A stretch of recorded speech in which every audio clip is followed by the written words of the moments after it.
Good evening. This is Ken at Tortoise Capital with a review of the weekend trading reports for March 24th, 2018. Market has dropped into sideways normal conditions. It doesn't happen very often, but it's always interesting when it does. On an annual basis, using weekly RSI 14, market is in the lower half of neutral at 45 out of 100, and on a 10-day basis, using the 10-day NDX, we are oversold with a score of 1 out of 100. Leaves the market bordering on the precipice, and you'll notice that the risk Z is also just tipped into the red after a precipitous fall from over 2 sigma. Back to the market mosaic. Price with respect to the 200-day moving average is red sideways. Slope of the 50 is red bearish.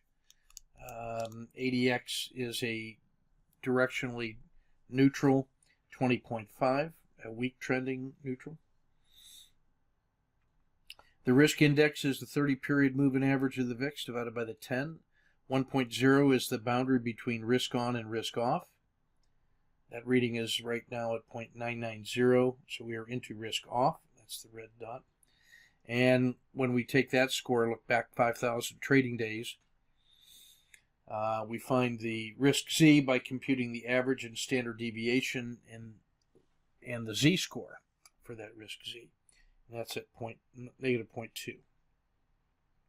This is at 90-day histogram. So this favors short-term, even intraday directional trading on expanded ranges and large intraday moves. Right now, the holdings for March and blended monthly rebalancing are as shown. The move into cash was prescient in ETF 13.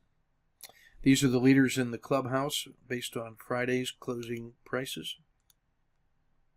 ETF 2 has scaled the theoretical exposure way back to 10%. These are the BMR blended monthly rebalancing portfolios. Notice only Latin America is above its 4-month moving average. Everything else is in cash in ETF 13. Much the same in ETF 32 with only Brazil, commodities, Latin America, and gold above the long-term average. Everything else cash. Real estate, utilities, and staples the weakest. Dow 30, only Intel is above its 4-month moving average. When something that only lost 2% is in the green, that tells you what kind of week that was.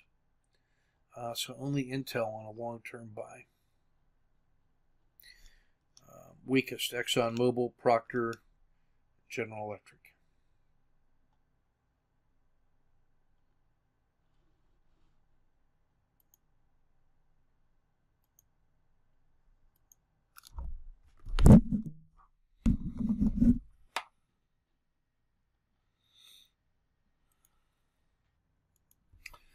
In the sector spiders, again, 80% of them below the long-term fair value, or of the long-term moving average.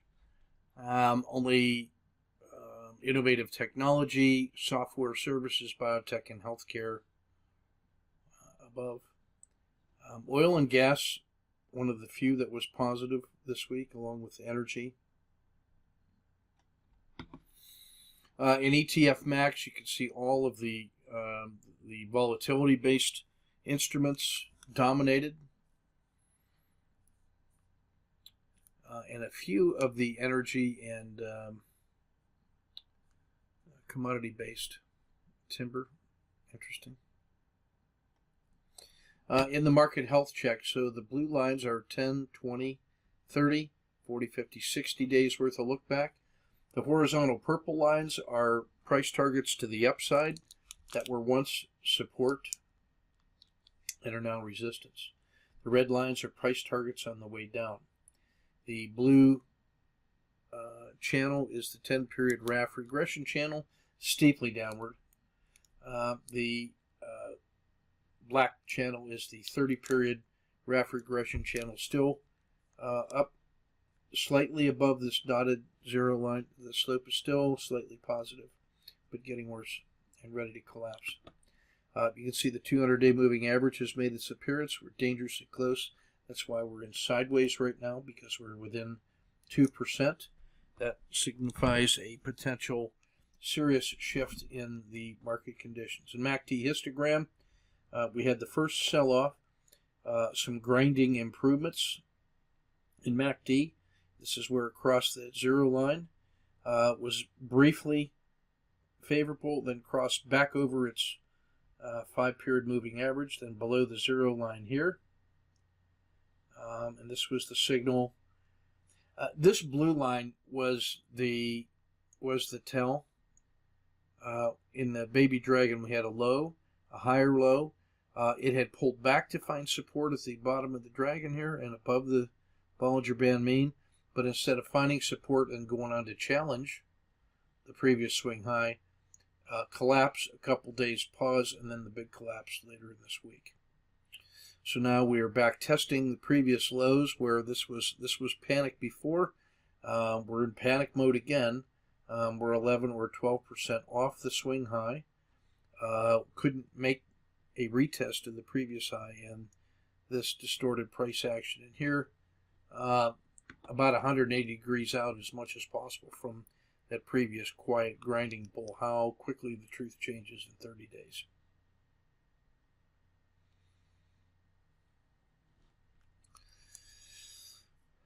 ETF2, 9 out of the 10 regions of the world are below their 4-month moving average, so the model allocation is 90%. I'm sorry, this is wrong. This should be 10% invested, 90% cash. I got that backwards. I just noticed that. My fault. Looking for safe havens. Consumer discretionary is the only thing in the U.S. that's working at all. In the world market model, the U.S. is a mixed bag between above and below average. Some areas of Asia really getting crushed. Europe actually weathering the storm fairly well. Brazil, Mexico, and Canada with a wide divergence here in the Western Hemisphere. In the alternate asset classes, oil, gold, commodities, real things. I'm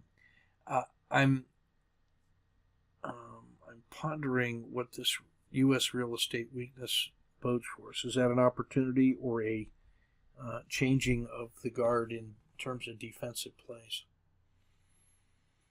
This could reflect that a lot of the corporate profits that may have been plowing into real estate are about to dry up, and there's no sustainable buying anymore in real estate. So speculative real estate, that may be under some pressure in the weeks and months ahead. ETF2 lens, this is the top 30.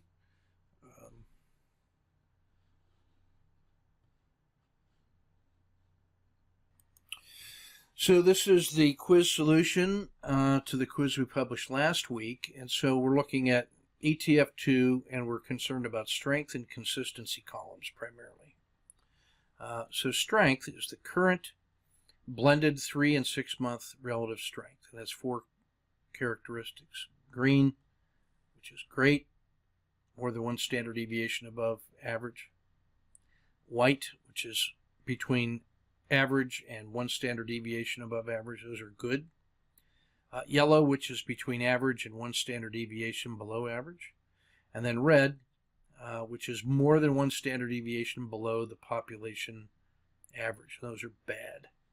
And so consistency then is the 10-week moving average of strength, and then that also gets sorted by green, white, yellow, and red. And so those that are green in strength and consistency are great leaders. They've been great, and our swing strategy would generally be to reinforce the trend following that we should already be in. Well suited for turbo because it's easy to believe that current winners that have been great leaders can continue to win until they don't. And so we want to we shouldn't be starting new positions, but we can be certainly reinforcing existing positions and maybe turboing them intraday.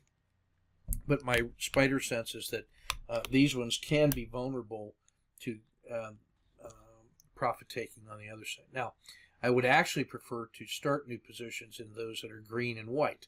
It was good in the white, and now it's great based on current readings. And so there's even more strength coming in. These might be the new leaders and very well suited for turbo. And this would be a good time to pause the tape and study that if you haven't seen this before. I'll have a greater explanation for those in the advanced swing course, and we will develop some trade frames on the basis of those. But this is basically the different categories of strength and consistency that you can see, how I assess those on the basis of great, good, weak, and bad, the kinds of strategies I apply in my swing trading, using this as a heuristic, and then the ones that I prefer to turbo. All of these can be turbo, but in my view, the ones that are capitalized are the ones that are in the extreme conditions and are best suited for turbo. So on that basis, I'm looking at green and green are the excellent ones, but something like Malaysia, the Commodity Index Trust, gold, are all things that are green and white and therefore of great interest. Green and yellow is even more interesting because it's come so far to become a key leader. So the international treasuries.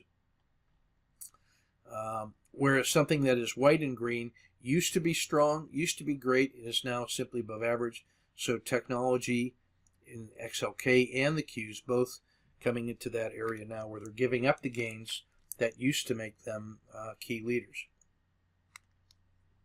So a real turning point in evidence here. ETF liquidity based on average daily dollar volume in the last 30 days, shifting to the daily. Lots of signals in the overreaction. GE, DuPont, 3M, Goldman, and Microsoft, and the Max Pains. Just about everything firing on the auto framer. Lots of channeling and overreactions throughout the Dow and in the ETF 30s. You see lots of frog quality numbers above 3. And the RSI2s, many of them down here in the single digits. So this is a market condition rather than a time to fine-tune particular symbols, although if you're looking to get short, something like Goldman is certainly on the table.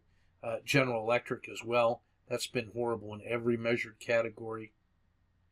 And many of these, when you see that these numbers under the NDX fire in the red and in the negative numbers, that means they broke down to new lows in all of those time frames. So you look at something like Procter & Gamble made new trading period lows for 10 days, 1 month, 3 months, 6 months, and 12 months, as did General Electric, as did ExxonMobil. So that's really long-term cracking, showing longer-term weakness. Same thing in ETF 30. The consumer staples really got smashed. Strength down here in VIX, oil, treasuries, gold, silver. Pinch and stretch, not much to choose from in here. Again, market condition being what they are. Let's stay focused really just on the broad indices. Lots of candidates testing out well on the auto framer. And you can see the in the regression line fractal framework, some of the extraordinary ATRs below their long-term fair value that some of these symbols have been experiencing.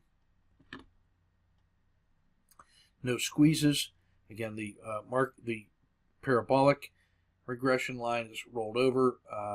Deep selling, lots of pain. A big pullback, crossed over its the slope of the 30 period regression line, crossed over its long-term average, the 10 period average. The percent stretch made new lows, almost 3 sigma. Getting ready to go negative here as it approaches the 200-day moving average.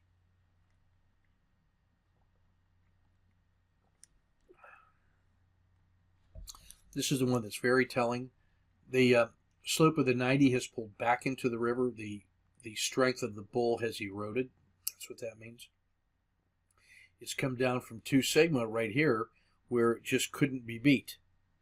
and now it's beaten as it's coming back into the zero, near the sigma zero. The 30 slope of the 30 has rolled over, couldn't make a new high, is back to the zero line. The 10 has come all the way down to -4. Now that's it's gotten as low as -6 sigma on this last sell-off. So this is not even as painful as this sell-off was yet. Although if this price level here cracks at 245, look out below. You can see the Z-score of S&P based on the last 40 days, 20 days, 10 days, 5 days, and 1 day. So some very significant pain being experienced all the way out to 20 days, and even the 40-day holding period is feeling extremely painful. And that's everything I want to cover. This week it's about the indexes, and can the plunge protection team hold them together? So let's keep our targets in mind. Let's get the market call right. No reason to be holding positions overnight unless you have your stops in place and wide stops. Watch your portfolio heat. This is a time to be preserving capital and taking targeted shots on low-risk ideas. Keep your risk measured and your powder dry. We'll see you in the chat room.